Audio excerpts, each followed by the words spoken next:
Send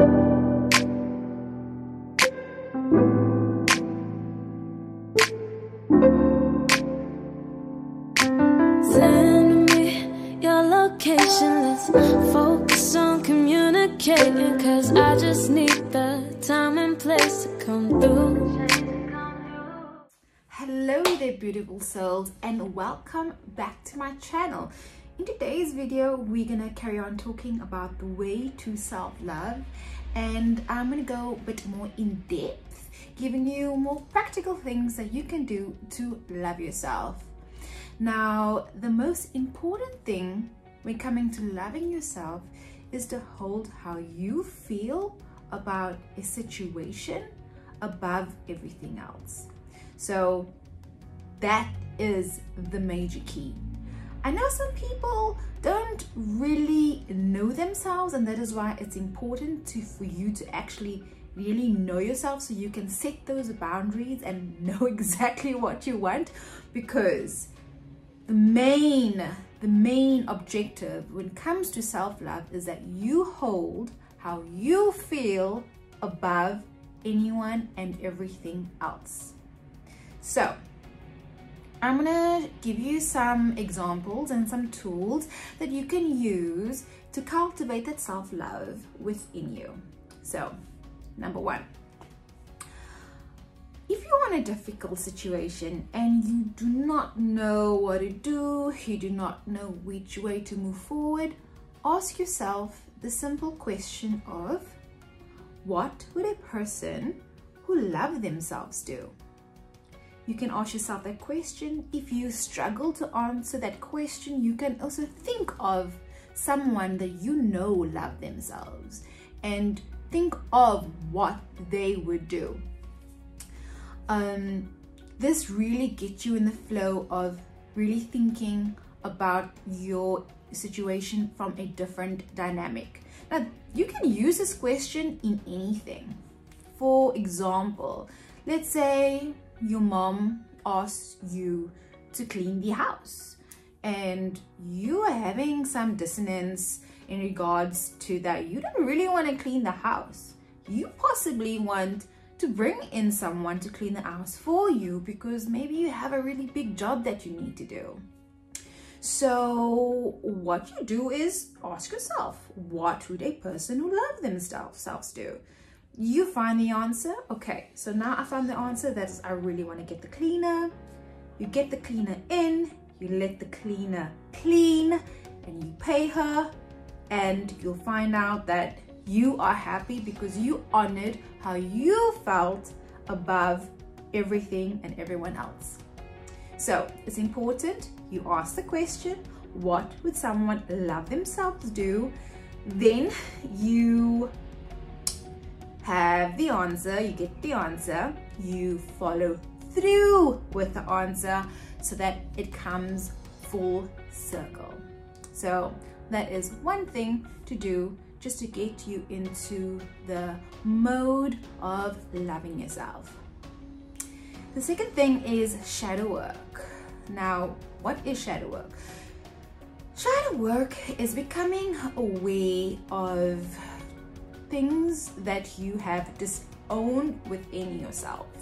This can be thought patterns, beliefs, anything that you have disowned, and is possibly that this would have happened at a very young age and you still walk around with this sort of beliefs.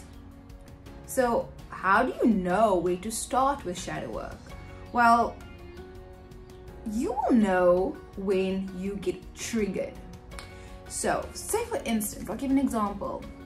Let's say there is a beautiful girl walking very confidently across the street, but for some reason you're really upset that this beautiful girl can walk so confidently across the street.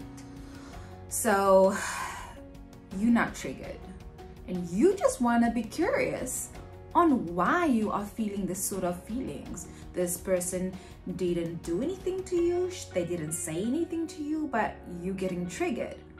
Then you start asking yourself, why am I getting triggered?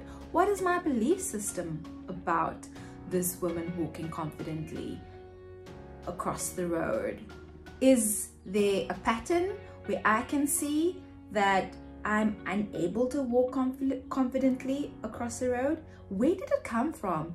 Was I maybe so excluded or sheltered while I was growing up that I was afraid to walk confidently? Maybe I walked on eggshells growing up. That is why I struggled to walk confidently.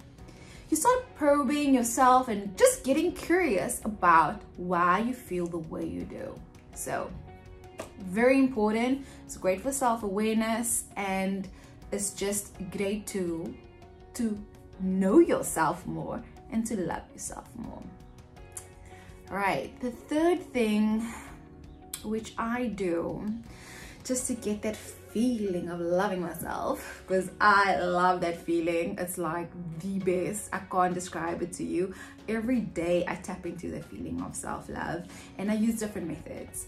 But one method that is really sacred to me is putting on my favorite love song and listening to it and singing it to myself. So I know a lot of you probably listen to love songs and maybe sing it out loud, but have you actually consciously sang the words to yourself? For me, this is a self-love practice that I have come across that works because it really taps into my deepest emotions, and I bawl, I cry, I break down. I know it works for me. I'm not too sure it's gonna work for you, but give it a try. Just become really conscious and aware of the words that are being sung to yourself by you. You will just be overcome with gratitude. I felt that way. I felt so much love for myself doing this practice. I hope it works for you. The next thing I want to talk about is writing a letter to yourself, and writing a love letter to yourself, and just write all the attributes that you love about yourself. Write everything that you love about the future self. Write everything about the past self, because they're all you, and they make up just this beautiful essence of who you are. So write out a love letter to you, read it out loud, and then not just that, use your finger and scroll across the letter and read all the words. It just really anchors in the words that you are writing to yourself. And the last one is write out 10 affirmations daily for a period of a month.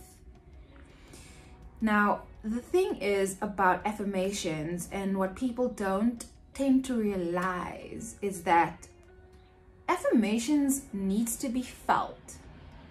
So it's pointless saying something like, I am rich, or I am beautiful, if it doesn't resonate within your body. The example for the I am rich affirmation, maybe you would want to use, I attract abundance daily into my life. Maybe that activates some sort of feeling within you. If you don't feel beautiful as yet, and maybe I am beautiful doesn't resonate with you, say, I am in the process of finding out the beauty within me. Use whatever is going to make you feel a certain way within yourself. That is actually how manifestation works. It's more of energy than actually words without energy said. So definitely cultivate it from within side out. So this is really 5 easy, powerful steps for you to start loving yourself, and I hope you put them into practice if that is what you want to do. This absolutely worked for me. I have so many tools, but I don't want to overbear you with all of them. So this is just some easy things for you to start doing. One thing you must also remember about loving yourself, you have your own special routine of loving yourself. I encourage you to write them down. Find out what they are. What are the things that you are really comfortable doing on a daily basis that allows you to love yourself? Actually, you know what? Pop them down in the comment section and let me know what are those things that really cultivates that love within yourself. It can be a daily routine, it can be something you say, it can be something you do. What is that one thing? There needs to be one thing that you do. Anyway, so that's all for me for now. I hope you enjoyed this video. Please share it with anyone that you feel may be useful for. Subscribe if you haven't already. Give me a thumbs up if you liked it. And have a blessed day, soul family. See you in the next video.